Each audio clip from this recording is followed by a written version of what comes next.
하나님 말씀 에스라 4장에서 6장까지의 말씀입니다. 에스라 4장, 5장, 6장 말씀입니다. 하나님의 일을 하며 살아가는 인생에 언제나 대적이 존재합니다. 이 사단의 권세가 하나님의 뜻을 이루어가는 것을 원하지 않고 보고 싶어 하지도 않기 때문이죠. 창세기에서부터 벌써 이 역사가 시작이 됩니다. 그리고 지금 오늘 에스라서 4장 1절 말씀을 보시면 이 성전 건축에 대해서 하나님께 예배드리고 하나님이 거하실 처소를 짓는 그 성전 건축에 대해서 대적들이 듣고 있습니다. 사로잡혔던 자들의 자손이 이스라엘의 하나님 여호와의 성전을 건축한 다음을 유다와 베냐민의 대적이 듣고, 이 대적이라는 표현 원문의 의미로 더 확실하게 표현하면 원수라는 뜻입니다. 핏줄로 생각을 하면 이들이 이 북이스라엘에 남겨진 백성들과 또 이방 민족들이 함께 어울려 살면서 피가 섞여버린 혼혈 민족입니다. 그들이 어떻게 유다 백성들의 원수가 되고 대적이 되었느냐? 그들의 삶이 하나님만을 믿고 하나님과 동행하는 삶에서 벗어났음을 의미하는 겁니다. 하나님을 어떻게 대하느냐? 그들의 조상들이 섬기던 수많은 신들 중에 하나와 같이 하찮게 여겼다는 것이죠. 이 세상에 신들이 이만큼 많은데 어떻게 하나님 한 분만이 우리의 신이 될 수 있으랴. 그것이 전통으로 굳어져서 이 포로로 잡혀갔던 이 유다 백성들이 돌아오는 그날까지 꾸준하게 이어져 왔다는 것입니다. 이 대적들, 하나님의 뜻을 방해하고 회방하는 대적들이 주로 사용하는 방법이 있습니다. 처음에는 손을 내밀듯이 다가와서 친절하게 대하는 겁니다. 사람을 미혹하는 거죠. 4장 2절 말씀 우리 함께 읽도록 하겠습니다. 4장 2절입니다. 함께 읽습니다. 시작. 스룹바벨과 족장들에게 나아와 이르되 우리도 너희와 함께 건축하게 하라. 우리도 너희같이 너희 하나님을 찾노라. 아수르 왕 에살핫돈이 우리를 이리로 오게 한 날부터 우리가 하나님께 제사를 드리노라 하미. 굉장히 친밀하게 접근을 하죠. 너희와 함께 이 성전을 건축하고 싶습니다.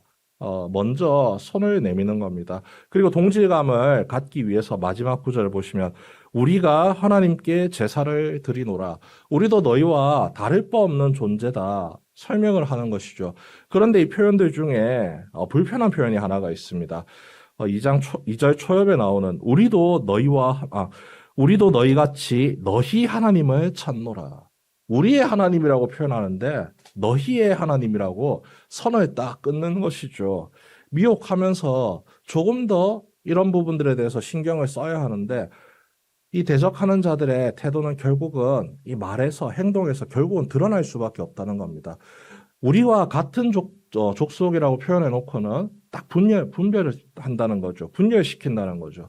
너희의 하나님을 우리도 섬긴다. 가는 길이 다르다는 겁니다. 그래서 이 족장들이 그리고 총독인 스룹바벨이 단호하게 선을 그으면서 말을 합니다. 3절입니다. 스룹바벨과 예수아와 기타 이스라엘 족장들이 이르되 우리 하나님의 성전을 건축하는데 너희는 우리와 상관이 없느니라. 상관없는 존재다. 언제부터 너희가 하나님을 섬기는 자라고 스스로 이야기를 하느냐. 방금 전에 표현에서도 너희의 하나님이라고 이야기하지 않느냐. 그러니까 우리의 하나님을 위해서 우리가 집을 지을 테니 너희는 상관하지 말라. 단호하게 이야기를 하는 거죠. 바사왕 고레스가 우리에게 명령하신 대로 우리가 이스라엘의 하나님 여호와를 위하여 홀로 건축하리라 하였더니 온전한 믿음을 지키고 있는 우리가 하나님의 집을 지을 것이다. 분명하고 단호하게 이야기를 합니다. 이제부터 대적들이 본색을 드러내기 시작합니다. 꼬셔서 미혹하여서 죄의 구렁텅이로 몰아넣으려고 했는데 그게 안 되니까 괴롭히기를 시작하는 거죠.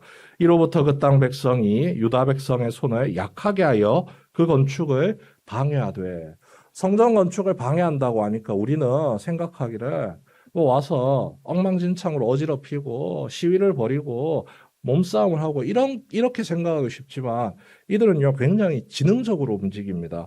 그들의 유다 백성의 손을 약하게 하여 의지를 꺾는다는 겁니다. 어떻게 의지를 꺾느냐? 공문을 보내는 거죠. 이 성전 건축을 허락했던 이 바사의 왕에게 그리고 바사의 신하들에게 고관 대작들에게 뇌물을 주고 로비를 하면서 이 유다 백성들 아주 나쁜 놈들입니다. 이들이 성전 지으면은 독립하려고 할 겁니다. 세금도 안 낼 겁니다. 지금은 왕 앞에서 무릎 꿇고 섬기는 듯 복종하는 듯 약한 태도를 보이지만 자신들의 목적이 이루어지면은 언제 그랬냐는 듯이 과거처럼 왕을 대적하고 왕을 비방하고 왕을 핍박할 겁니다. 그러니까 이 성전 건축을 막아 주십시오. 말도 안 되는 이유를 붙여가면서 로비를 하고 편지를 보냅니다. 그렇게 사기를 꺾어가고 의혹을 무너뜨려 가는 거죠. 이런 로비의 성과가 있었기 때문에 성전 건축이 멈춥니다. 고레스 왕 원년에 이 집으로 돌아와서 고향으로 돌아와서 성전 건축을 시작했는데 어느 순간부터 성전 건축이 막히더니만 왕이 바뀔 때까지 성전 건축이 이루어지지 않습니다. 다리오 왕 제2년이 될 때까지 성전 건축이 멈춰버렸습니다. 그 긴 세월 동안 하나님의 집을 짓기 위해서 고향 땅에 돌아와서 희망과 소망을 품고 열심히 하루하루를 살아가고 있었는데, 일을 행하고 있었는데, 주님께 순종하고 있었는데, 이 길이 막히면서 허송세월하다 보니까 의지도 사라지고 소망도 사라지고 그저 하루 먹고 하루 사는 것에 대한 걱정과 염려로 삶이 세워지길 시작했다는 겁니다. 이런 식으로 사탄이 하나님의 백성들의 의지를 꺾고 마음을 무너뜨린다는 것이죠. 그러면 하나님께서 당신의 백성들이 무너지는 모습을 바라보시느냐? 절대 그렇지 않습니다. 하나님께서 당신의 백성들을 사랑하시기 때문에 다시 그 빠져있는 힘을 채워주시고 무너졌던 마음을 일으켜 세워주십니다. 5장 1절 말씀 같이 한번 읽어보도록 하죠. 에스라 5장 1절입니다. 함께 읽습니다. 시작. 선지자들 곧 선지자 학개와 이또의 손자 스가랴가 이스라엘의 하나님의 이름으로 유다와 예루살렘에 거주하는 유다 사람들에게 예언하였더니 하나님께서 당신의 말씀을 선지자를 통해서 백성들에게 선포해 주시죠. 돕기 위한다는 겁니다. 너희들을 내가 도와주겠다. 내가 너희들에게 힘을 주겠다. 상황을 회복시켜 주겠다. 너희는 온전히 순종하여서 하나님의 뜻을 이루어 가라. 격려하시고 위로해 주시려고 길을 열어 주신다는 겁니다. 그 결과가 어떻게 되었느냐? 5장 5절입니다.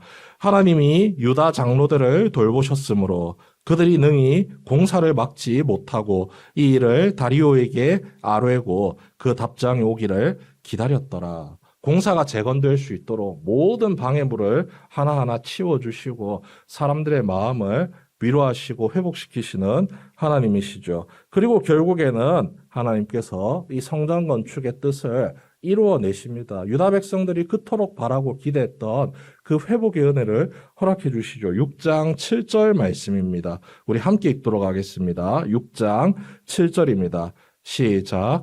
하나님의 성전 공사를 막지 말고 유다 총독과 장로들이 하나님의 이 성전을 제자리에 건축하게 하라. 이 대적들이 온갖 로비를 통해서 이 왕에게 이 성전 건축하면 안 됩니다.